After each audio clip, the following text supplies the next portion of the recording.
네, 오늘은 암의 생활 관리 중에서 산소의 역할에 대해서 이야기하겠습니다. 산소는 우리가 늘상 호흡을 하면서 산소가 들어오게 되죠. 그런데 기본적으로 폐의 활동입니다. 폐의 활동을 통해서 산소가 들어오고 또 폐의 활동을 통해서 산소가 나가게 되는데요. 많은 양의 산소가 들어왔을 때 암이 억제가 된다는 것을 현대의학에서 말하고 있습니다. 그럼 생활에서 어떻게 하면 많은 산소를 공급할 수 있을까요? 기본적으로 폐활량이 좋아져야 되겠죠. 폐활량이 좋아지는 방법은 굉장히 다양할 것입니다. 그런데 우선 쉽게는 흉식호흡이 있고 두 번째 복식호흡이 있습니다. 그리고 또 하나 굉장히 중요한 부분은 피부호흡입니다. 우리가 피부를 통해서도 많은 산소가 실제로 들어온다고 합니다. 그래서 어떻게 하면은 폐에 있는 흉식호흡을 잘할 수 있을까? 또 폐에 복식호흡을 통해서 많은 산소가 들어올 수 있을까? 또 어떻게 하면은 피부에서 많은 산소를 흡수할 수 있을까에 대해서 여러분들이 공부하시고 실천하시면 됩니다. 흉식호흡은 우리가 현대인들이 보통 흉식호흡을 많이 하죠. 어른들은 아이 때는 복식호흡을 한다고 하지 않습니까? 복식호흡은 배가 불룩해졌다가 들어갔다가 불룩해졌다가 들어갔다가 하는 것을 통해서 횡격막이 올라갔다 내려갔다 올라갔다 내려갔다 하는 상황이 되게 됩니다. 많은 긴장 상태라든가 안정이 되지 못하는 현대인들에게는 보통은 흉식호흡이 많이 일어나게 됩니다. 폐라는 것은 자율신경입니다. 물론 자율신경이 아닐 그런 어떤 호흡도 인위적으로 할 수는 있죠. 그렇지만 대부분은 자율신경에 의한 호흡이기 때문에 인위적으로 호흡을 운동으로 해주셔야 됩니다. 첫째, 흉식호흡을 조금 더 잘할 수 있는 방법에 대해서 설명을 드리겠습니다. 흉식호흡은 그야말로 갈비뼈가 커지고 줄어들고 이런 활동을 통해서 산소가 들어오고 나가고 하게 됩니다. 그러면 어떻게 하면은 가슴이 좀 더 커졌다가 줄어들었다가 할 수 있을까요? 갈비뼈가 커졌다가 줄어들었다가 하는 방식은 갈비뼈 사이사이에 있는 근육들이 부드러워져야 됩니다. 우리가 환자분들을 이렇게 암 환자분들을 보면 갈비뼈가 주변이 전체가 늑간 근육이 다 굳어 있는 것을 볼 수가 있어요. 그래서 누웠을 때 갈비뼈를 이렇게 살짝 눌러보면 그냥 갈비뼈 전체가 통뼈처럼 딱딱한 사람이 너무 많아요. 우리가 아이들은 이 갈비뼈를 이렇게 눌러보면은 쑥쑥 들어가는 경우를 주변에서 볼 수가 있는데요. 갈비뼈 자체가 굳는 게 아니라 갈비뼈와 뼈 사이에 있는 근육이 늑간 근육인데 그것이 딱딱하게 굳으면 갈비뼈가 통뼈가 돼버리는 거죠. 그러면은 갈비뼈가 이렇게 커졌을 때 늘어나지가 않고 그냥 조금만 늘어나게 되는 상황이 되는 거예요. 그래서 갈비뼈의 늑간 근육을 어떻게 하면 부드럽게 할 수 있을까? 그러면 심호흡을 한다는 개념에서 갈비뼈를 부드럽게 이완을 시켜주는 운동을 하시면 됩니다. 첫째, 갈비뼈를 부드럽게 하려면은 갈비뼈를 늘리기 위해서 이제 숨을 들이마시고 내쉬고 이런 과정을 부담 없이 해야 되겠죠. 부담 없이 흉식호흡으로 갈비뼈를 이렇게 제끼고 늘려주면서 다시 내려서 쭈그리고 이걸 반복을 하면 됩니다. 그런데 반복을 함에 있어서 첫째, 무리하시면 안 돼요. 왜냐하면 우리가 뭐든지 무리하면 긴장을 하고 오히려 방어 기전이 발휘가 되기 때문에 늘어나지 않고 긴장하면서 그냥 굳어지는 상태가 돼요. 그래서 릴렉스를 시키는 상황에서 갈비뼈가 늘어나고 줄어들고 해야 되기 때문에 편안한 마음으로 편안한 자세에서 어깨를 펴고 가슴을 쭉 내밀면서 늑간 근육을 풀어주고 다시 쭈그리면서 늑간 근육을 수축을 시켜주고, 이때 호흡을 기본적으로 우리는 자연스럽게 늘어날 때 폐가 늘어나면서 호흡이 들어가겠죠. 그리고 쭈그릴 때 숨이 들어가는 겁니다. 자, 이렇게 운동을 연속적으로 하시는데 문제는 너무 무리하시면 안 돼요. 폐는 자율신경이기 때문에 운동 삼아 부분 해야지, 우리가 너무 많이 그렇게 하게 되면 호흡의 균형이 깨집니다.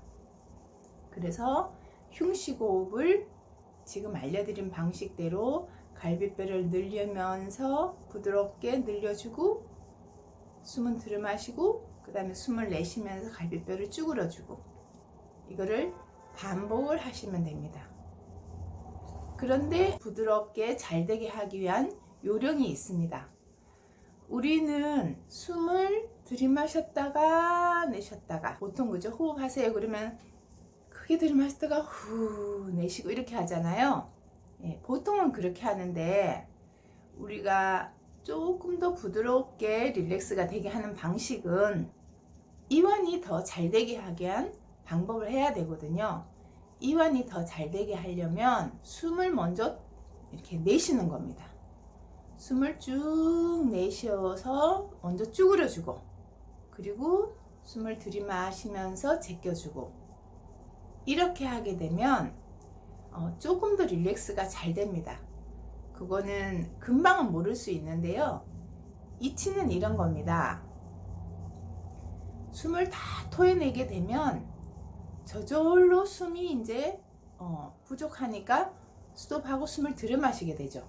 그러면 저절로 이완이 되면서 쭉 늘어나요. 그런데 그 반대로 먼저 숨을 들이마시면서 많이 마시려고 하잖아요. 그러면 숨을 들이면서 막히죠. 왜냐면 우리는 많이 하려고 호흡을 크게 하다 보니까 무리가 되면서 근육이 긴장을 하게 돼요. 그래서 조금 더 흉식호흡을 좀 더 빠르게 이완을 잘 시키면서 가슴 흉식호흡이 잘 되게 하는 방식은, 먼저 숨을 내쉬면서 후 내쉬면서 쭉 다 빼시고, 너무 무리되지 않게. 그럼 숨이 다 빠졌으면 가슴을 제끼면서 저절로 들어오는 호흡을 느끼시면 됩니다. 그래서 후 하고 입으로 내쉬고 코로 들이마시면서 갈비뼈를 벌려주시고 하면 똑같은 것 같지만 실제로는 달라요. 그래서 이완이 좀 더 잘 되면서 갈비뼈의 늑간 근육이 좀 더 빠르게 부드러워지고, 흉식호흡을 같은 한 호흡에 더 많은 양의 산소가 들어오게 됩니다. 그리고 두 번째로는 복식호흡인데요. 복식호흡은 그야말로 배가 부르게 쑥 내밀었다가 그대로 집어넣었다가 하는 방식이에요. 그래서 배를 크게 부풀리면서 쭉 그냥 배불뚝이를 만들고, 그럼 횡격막이 저절로 내려가겠죠. 그 다음에 쭈그리면서 쭉 숨을 내쉬어주고, 그 다음에 배불뚝이를 만들면서 배를 쭉 내밀면 저절로 폐가 커지면서 숨이 들어가겠죠.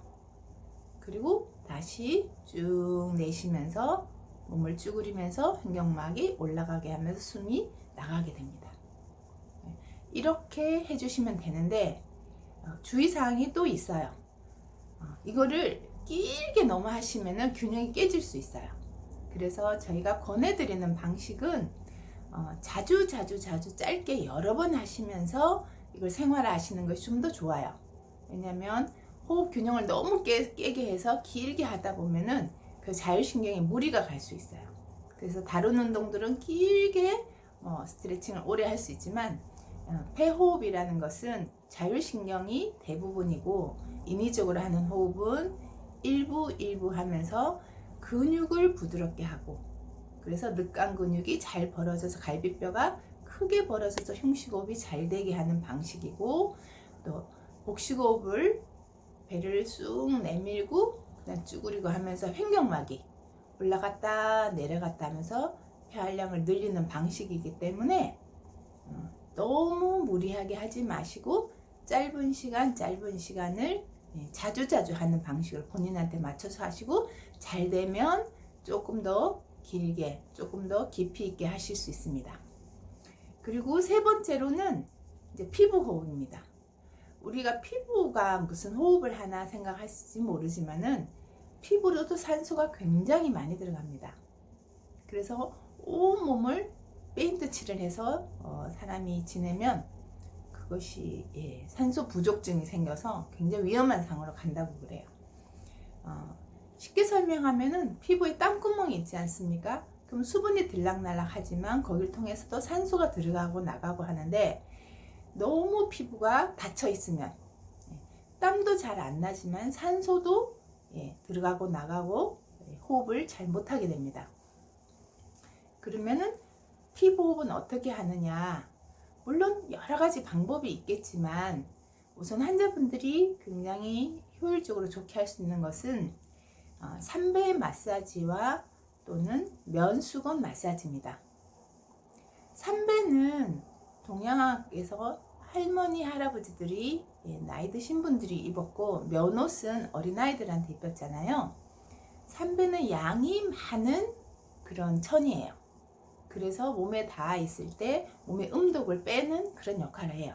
그래서 나이 드신 분들이 삼배 옷을 입으면 건강에 도움이 되는 개념이고, 그리고 아이들한테는 너무 양기가 많기 때문에 삼배 옷을 입히지 않는 게 일반적인 전통의 의복의 문화였는데, 그 삼배를 입고 있는다는 건 조금 힘든 문제가 있잖아요. 그렇지만 삼배를 1m 정도 끊어가지고 조금 부비면서, 그게 좀 거칠어요. 처음에 할 때 아플 수도 있고, 그러니까 부드럽게 살살살살 그냥 하시면 자기한테 맞게. 그래서 계속 문지르시면은 피부가 점점 열리게 됩니다.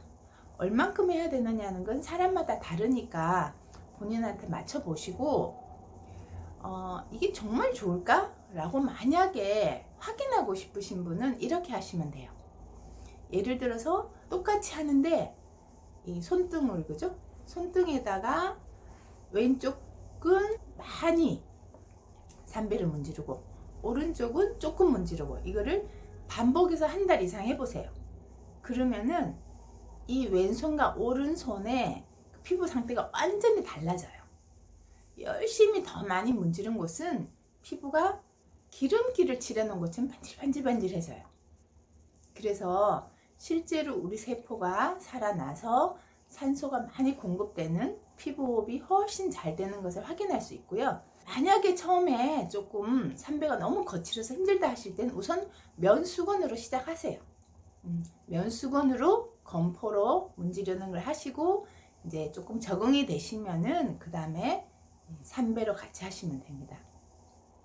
네, 오늘은 암을 억제하는 생활 가운데서 산소의 역할에 대해서 어떻게 생활에서 활용할 수 있는지에 대해서 알아보았습니다.